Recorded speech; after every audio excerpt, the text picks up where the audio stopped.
ശശി തരൂരിനെ രൂക്ഷമായി വിമർശിച്ച് KC വേണുഗോപാൽ രംഗത്തെത്തിയിട്ടുണ്ട്.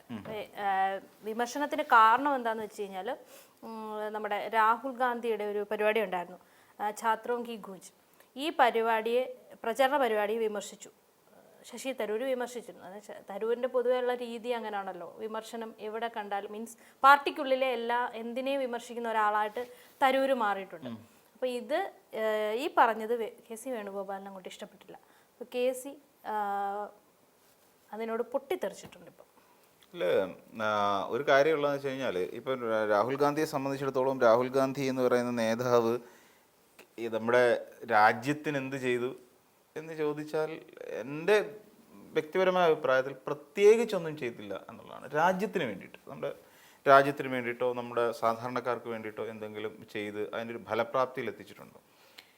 എൻ്റെ ഇപ്പം പൊതുവിൽ ആർക്കും അങ്ങനെ ഒരു പുള്ളി അത് എത്തിച്ചിട്ടുണ്ട് എന്ന് പറയുന്ന ഒരു അഭിപ്രായം ആർക്കും ഉണ്ടാവാൻ സാധ്യതയില്ല. നമ്മൾ നോക്കിക്കോളും, ഇപ്പം നമുക്ക് ഇവിടെ നടന്നിട്ടുള്ള യാത്രയുണ്ടല്ലോ, ആ യാത്ര എടുത്ത് പരിശോധിച്ച് നോക്കിയാലും പുള്ളിയുടെ ചില സ്ഥാപിത താല്പര്യ സംരക്ഷണാർത്ഥമാണ് നടത്തിയത്. ഇപ്പം ഈ ഭാരത് ജോഡോ യാത്ര കടന്നുപോയ വഴികൾ പരിശോധിക്കുകയാണെങ്കിൽ UP-യിലോ ഗുജറാത്തിലോ ഒന്നും തൊട്ടിട്ടില്ല. പിന്നെ എന്തിനാണ് ഈ ഭാരത് ജോഡോ യാത്ര നടത്തിയത്?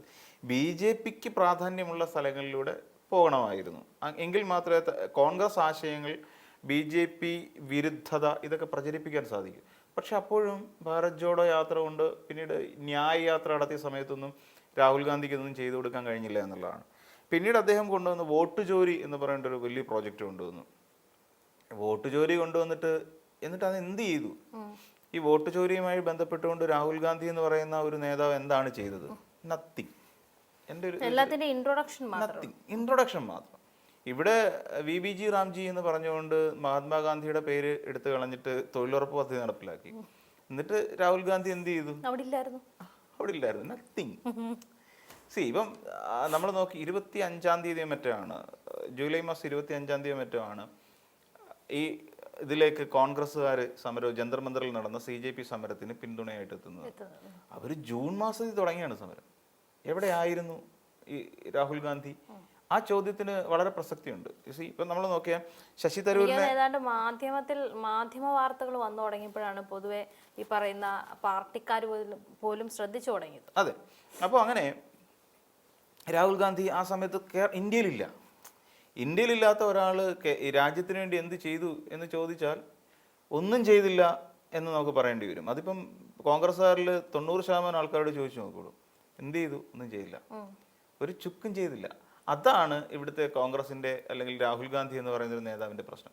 ഇവിടെ ശശി തരൂർ എന്താ ചെയ്യുന്നത്? ശശി തരൂരിൻ്റെ ഒരു ക്യാരക്ടർ എന്ന് വെച്ചാൽ, ശശി തരൂർ തുടക്കം മുതൽ തന്നെ ഇവിടുത്തെ ഒരു കുടുംബാധിപത്യത്തിനെതിരായി അദ്ദേഹം എഴുതിയിട്ടുണ്ട്. ഇവിടെ നെഹ്റുവിയൻ സിദ്ധാന്തവും നെഹ്റുവിയൻ ഒരു ഫാമിലി കോൺഗ്രസ് എന്ന് പറയുന്ന രാഷ്ട്രീയ പാർട്ടിയെ ഹൈജാക്ക് ചെയ്തിരിക്കും. ശരിക്കും അതിനെ ഹൈജാക്കിംഗ് എന്നാണ് പറയുന്നത്. നമ്മൾ മനസ്സിലാക്കേണ്ടത് ഈ കോൺഗ്രസ്സുകാരാണ് ഇവിടെ ശ്യാമള ടീച്ചർ മത്സരിച്ചപ്പോൾ, പിന്നെ അതായത് MP ഗോവിന്ദൻ മാഷിന്റെ ഭാര്യ മത്സരിച്ചപ്പോൾ അതിനെ എതിർത്തത് ഈ കോൺഗ്രസ്സുകാരാണ്. അതായത് ഒരു കുടുംബം കൊണ്ടു നടക്കാണ്. അച്ഛൻ അപ്പൂപ്പൻ, അത് കഴിഞ്ഞ് അതായത് ജവഹർലാൽ നെഹ്റു കഴിഞ്ഞപ്പോൾ ഇന്ദിരാഗാന്ധി കഴിഞ്ഞപ്പോൾ രാജീവ് ഗാന്ധി കഴിഞ്ഞപ്പോൾ രാജീവ് ഗാന്ധിയുടെ ഭാര്യ സോണിയാഗാന്ധി, പിന്നീട് രാജീവ് ഗാന്ധിയുടെ 2 മക്കൾ, ഇതിലേക്ക് എത്തിക്കുക. അപ്പം 4-5 തലമുറകളായിട്ട് കോൺഗ്രസ് പാർട്ടി എന്ന് പറയുന്നത് ഇവരുടെ കൈ കിടക്കും. ഇതെല്ലാം അംഗീകരിച്ചു കൊടുക്കുന്ന കോൺഗ്രസ് പാർട്ടിയാണ്. ശ്യാമള ടീച്ചർ തളിപ്പറമ്പിൽ ഗോവിന്ദൻ മാഷിന് പകരം മത്സരിക്കാൻ ഇറങ്ങിയപ്പോൾ കൊടി പിടിച്ചതും സമരം ചെയ്തതും ആ പാർട്ടിയിലേക്ക് അതിൻ്റെ പിന്തുണയ്ക്കായിട്ടാണ് TK ഗോവിന്ദൻ മാസ്റ്റർ പോയത് എന്ന് പറയുന്നതും ഒരു വിരോധാഭാസമാണ്. അപ്പം അങ്ങനെ ഈ കുടുംബാധിപത്യത്തിനെതിരായി ഈ പറയുന്ന കോൺഗ്രസ് എന്ന് പറയുന്ന ഒരു രാഷ്ട്രീയ പാർട്ടി ഈ രാഹുൽ ഗാന്ധിയുടെ കയ്യിൽ ഇരുന്നാൽ മതി. എന്തായാലും ദൈവാധീനം പോലെ രാഹുൽ ഗാന്ധി പെണ്ണ് കിട്ടിയിട്ടില്ല. അല്ലായിരുന്നെങ്കിൽ അതിൻ്റെ മകൻ ഇപ്പോൾ അവിടുത്തെ പിന്നെ KSUവിൻ്റെ അഖിലേന്ത്യാ പ്രസിഡന്റ് KSUവിൻ്റെ അല്ല, യൂത്ത് കോൺഗ്രസിൻ്റെ നേതാവായി മാറിയനെ, പിന്നെ അഖിലേന്ത്യാ സെക്രട്ടറിയായി മാറിയനെ, അഖിലേന്ത്യാ അധ്യക്ഷനായി മാറിയനെ യൂത്ത് കോൺഗ്രസിൻ്റെ. ഈ കല്യാണം കഴിക്കുന്ന കാര്യമായി. ഇനിയിപ്പോൾ പ്രിയങ്ക ഗാന്ധിയുടെ കുട്ടികൾക്കായിരിക്കും ഇനി അടുത്ത അവകാശം. ഇത് കുടുംബ സ്വത്താണോ? കോൺഗ്രസ് എന്ന് പറയുന്ന ഇന്ത്യയിലെ ഏറ്റവും പ്രധാനപ്പെട്ട INC എന്ന് പറയുന്ന രാഷ്ട്രീയ പാർട്ടി നെഹ്റു കുടുംബത്തിൻ്റെ പിന്നെ അവരുടെ കുടുംബ സ്വത്താണോ? പരമ്പരയായി വിൽപത്രം എഴുതി വെച്ച് കൈമാറിക്കൊണ്ടിരിക്കുന്ന സാധനമാണ്? അല്ല. അപ്പോൾ ഇതിനെ ചോദ്യം ചെയ്ത ശശി തരൂര പൊതുവെ ശശി തരൂർ അത്തരത്തിലുള്ള കാര്യങ്ങളോട് കൃത്യമായി പെരുമാറുന്നത്. ഇനിയിപ്പോൾ ശശി തരൂരിനോട് പറയാം രാഹുൽ ഗാന്ധിയെ എതിർക്കുന്നത് തെറ്റാണ്, ഛാത്രോങ്കി ഗൂഞ്ച് എന്ന് പറയുന്നൊരു പരിപാടി ഇപ്പം സംഘടിപ്പിച്ചു, പൊളിഞ്ഞു, സംഭവം പൊളിഞ്ഞു. വേണ്ട രീതിയിലുള്ള എന്താണ് വിദ്യാർത്ഥികളുടെ നീറ്റ് പ്രക്ഷോഭവുമായിട്ട് ബന്ധപ്പെട്ട് വിദ്യാർത്ഥികളുടെ അവകാശ സംരക്ഷണം എന്നൊക്കെ പറഞ്ഞുകൊണ്ടാണ് ഈ ഛാത്രോങ്കി ഗൂഞ്ച് തുടങ്ങിയത്. ഈ ഛാത്രോങ്കി ഗൂഞ്ച് പൊളിഞ്ഞു. കാര്യം CJP എന്ന് പറയുന്ന ഒരു മുന്നേറ്റം കഴിഞ്ഞ ദിവസങ്ങളിലൊക്കെ ഉണ്ടാവുകയും അത് വിജയിക്കുകയും ചെയ്തു. അപ്പോൾ അത് വിജയിച്ച സാഹചര്യത്തിൽ ഇനി ഛാത്രോങ്കി ഗൂഞ്ച് എന്ന് പറഞ്ഞിട്ട് രാഹുൽ ഗാന്ധി പോയിട്ട് വല്ല കാര്യമുണ്ട്? ഇല്ല. കാര്യം എന്താ, രാഹുൽ ഗാന്ധി എടുക്കലോട്ട് ആൾക്കാർ കുട്ടികൾ പോവില്ല. കാരണം എന്താണെന്ന് ചോദിച്ചു കഴിഞ്ഞാൽ അവർക്ക് CJP ആണ് പ്രാധാന്യമുള്ള രാഷ്ട്രീയ പാർട്ടി. രാഹുൽ ഗാന്ധിയെ സംബന്ധിച്ചിടത്തോളം രാഹുൽ ഗാന്ധി ഏറ്റെടുത്ത് സക്സസ് ആക്കി BJP സർക്കാരിനെ മുട്ടുകുത്തിച്ച ഒരെണ്ണം പോലും ഉണ്ടായിട്ടില്ല. ഒരൊറ്റ സമര പരിപാടിയോ ഒരൊറ്റ നീക്കമോ നിയമപരമായ നീക്കം പോലും നടത്താൻ രാഹുൽ ഗാന്ധിക്ക് കഴിഞ്ഞില്ല എന്നുള്ള രാഹുൽ ഗാന്ധിയുടെ ഏറ്റവും വലിയ പരാജയം.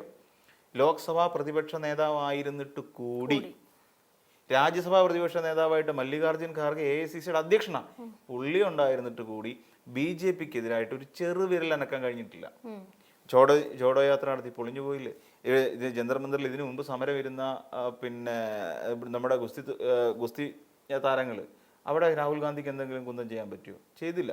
അതിനെ ഹരിയാന തെരഞ്ഞെടുപ്പുമായി കണക്ട് ചെയ്തുകൊണ്ട് അവിടെ വിജയം ഉണ്ടാക്കാൻ സാധിച്ചോ? ഇല്ല.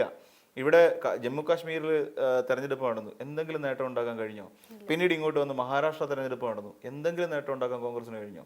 എന്തിന് ബീഹാറിൽ ഇത് നടന്നു, എന്തെങ്കിലും നേട്ടം ഉണ്ടാക്കാൻ കഴിഞ്ഞോ? പശ്ചിമ ബംഗാളിൽ തെരഞ്ഞെടുപ്പ് കഴിഞ്ഞു, നേട്ടം ഉണ്ടാക്കാൻ കഴിഞ്ഞോ? ആകെ നേട്ടം ഉണ്ടാക്കിയിരിക്കുന്ന കേരളത്തിൽ മാത്രമാണ്. അതും ഇവിടുത്തെ സർക്കാർ ആ ഒരു ലൈനിൽ കേരളത്തിലെ സർക്കാർ ഒരു ലൈനിൽ സഞ്ചരിച്ചുകൊണ്ട്, അല്ലെങ്കിൽ UDF വേറെ ലൈനിൽ കൂടെ സഞ്ചരിച്ചു. ഒരു പക്ക കോൺഗ്രസിന്റെ മതേതരത്തെ ഭാവം വിട്ടിട്ട് വർഗീയത പ്രസംഗിക്കുകയും സംഘപരിവാറിനെ ഒരു സൈഡ് രണ്ട് കൈയിലാണ് പോയത്. ഇടത് കൈ കൊണ്ട് വർഗീയതയെ തഴുകിക്കൊണ്ടിരിക്കും, ഈ കൈ കൊണ്ട് സംഘപരിവാറിനെ തഴുകും.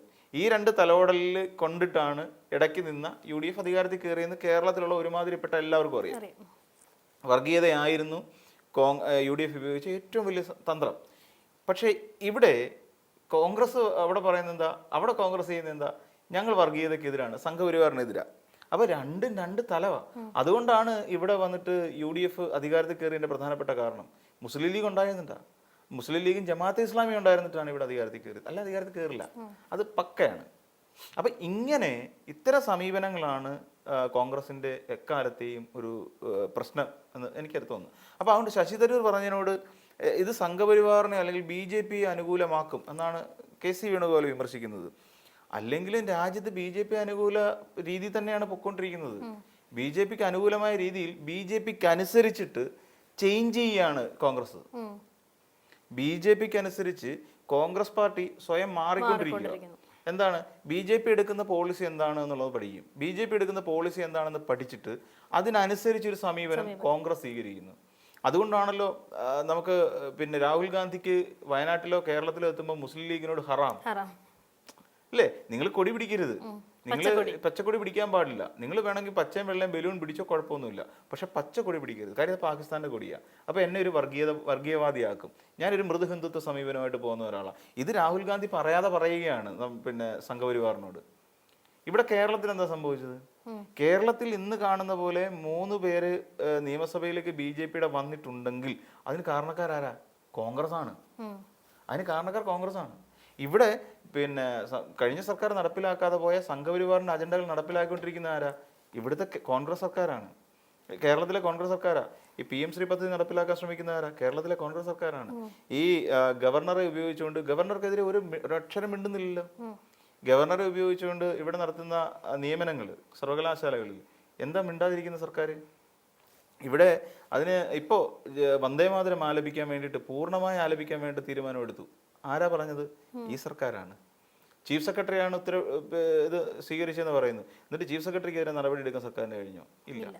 പിന്നീട് നമ്മൾ നോക്കിക്കോളൂ, PMAY, prime minister's Awas Yojana, ഈ പദ്ധതി പ്രകാരം അതിൽ നിന്ന് വീട് കിട്ടുന്ന എല്ലാവരുടെയും ലൈഫ് മിഷൻ വീടുകളിൽ പ്രധാനമന്ത്രിയുടെ ലോഗോ പതിക്കണം. PMAY എന്ന് പറഞ്ഞ് ലോഗോ പതിക്കണം. ഈ കഴിഞ്ഞ സർക്കാർ പറഞ്ഞ എന്താ, ഒരു കാരണവശാലും സമ്മതിക്കില്ല എന്ന് പറഞ്ഞെടുത്ത് ഇപ്പം അത് പതിക്കാൻ KM ഷാജി പെർമിഷൻ കൊടുത്തു.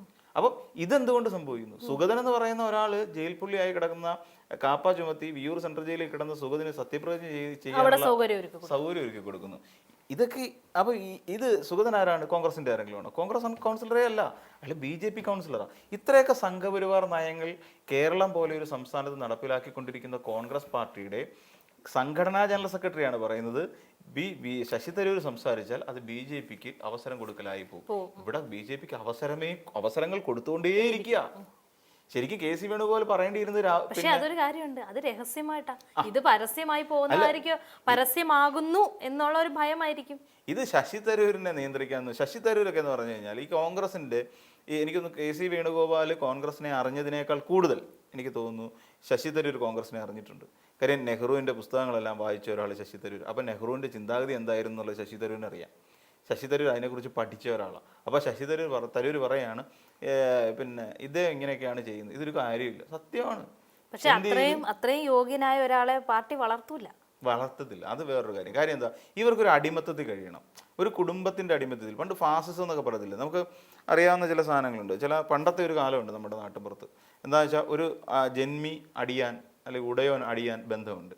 ഈ ഉടയോൻ അടിയാൻ ബന്ധത്തിൽ എല്ലാവരും പെട്ടുകിടക്കായിരുന്നു.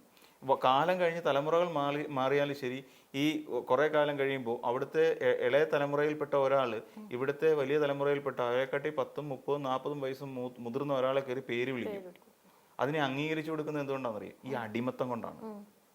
ഇപ്പം 20 വയസ്സുള്ള ഒരു തമ്പ്രാൻ കുടുംബത്തിൽപ്പെട്ട ഒരു ചെറുക്കനുണ്ടെന്ന് വിചാരിച്ചു. ഇവിടെ ഈ പറയുന്ന അടിയാൻ കുടുംബത്തിൽ 60 വയസ്സുള്ള ഒരാളുണ്ടെന്ന് കരുതിക്കും. 60 വയസ്സാലിന് പിന്നെ രാമനെന്നോ കോരനെന്നോ ഒക്കെ ആയിരിക്കും പേര്. അയാൾ വന്ന് കോരേട്ടാന്ന് വിളിക്കില്ല, അയാൾ വന്നിട്ടോ കോര എന്നാണ് വിളിക്കുന്നത്. 40 വയസ്സിന്റെ വ്യത്യാസമുണ്ട്. എന്നിട്ട് എന്തുകൊണ്ട് അയാൾ എന്തോന്ന് വിളി കേൾക്കുന്നു? അടിമത്തം. ഈ പറയുന്ന ആ ജന്മി കുടുംബത്തോടുള്ള അടിമത്തം. ഇത് തന്നെയാണ് കോൺഗ്രസ്. അല്ലെങ്കിൽ എന്ത് ക്വാളിറ്റി രാജീവ് ഗാന്ധിയുടെ മകൻ എന്നതിനപ്പുറത്ത് രാഹുൽ ഗാന്ധിക്ക് നമ്മുടെ രാജ്യത്തെ കോൺഗ്രസ് പാർട്ടിയെ മുന്നിൽ നിന്ന് നയിക്കാനുള്ള എന്ത് ക്വാളിറ്റി ഉണ്ട്? നമ്മുടെ ജനങ്ങൾക്ക്, ഇന്ത്യയിലെ ജനങ്ങൾക്ക് ഇത് മുന്നിൽ നിന്നുകൊണ്ട് പറയുകയാണ്, എന്താ അടുത്ത തെരഞ്ഞെടുപ്പിൽ BJP സർക്കാരിനെ താഴെ ഇറക്കിക്കൊണ്ട് ഞാൻ അധികാരത്തിൽ വന്നിരിക്കും എന്ന് ജനങ്ങളുടെ മുമ്പിൽ നെഞ്ചി വിരിച്ച് നിന്ന് പറയാനുള്ള ഒരു ചങ്കൂറ്റം ഈ പറയുന്ന രാഹുൽ ഗാന്ധിക്കുണ്ടോ? ഇല്ല. അത് തന്നെയാണ് ശശി തരൂരും പറയുന്നത്. ജന്തർ മന്ദറിലെ കുട്ടികൾ അത്രയും പേരെ സംഘടിപ്പിച്ചു, ഒരു മന്ത്രി ധർമ്മേന്ദ്ര പ്രധാനെ രാജിവെപ്പിച്ചു. ഇത്ര സംഭവിച്ചില്ലേ? അത് രാഹുൽ ഗാന്ധി പിന്തുണ പ്രഖ്യാപിച്ചിട്ടാണോ? അല്ല, ആ കുട്ടികളുടെ സമരമാണ്. ആ CJP എന്ന് പറയുന്ന ആ ഒരു സംഘടനയുടെ ഗുണമാണ്. അല്ല, രാഹുൽ ഗാന്ധി അതിനെ ഒരിക്കലും മുന്നിൽ നിന്ന് നയിച്ചിട്ടില്ല. രാഹുൽ ഗാന്ധി നയിച്ചിരുന്നെങ്കിൽ ധർമ്മേന്ദ്ര പ്രധാൻ രാജിവെക്കില്ല എന്ന് മാത്രമല്ല, രാഹുൽ ഗാന്ധി ചിലപ്പോൾ BJP ആയിപ്പോയി. ആ തലത്തിലേക്ക് വരെ കാര്യങ്ങൾ എത്തിയേനെ. അപ്പോൾ അതുകൊണ്ട് ശശി തരൂരിൻ്റെ വിമർശനം വളരെ ക്ലിയർ ആണ്.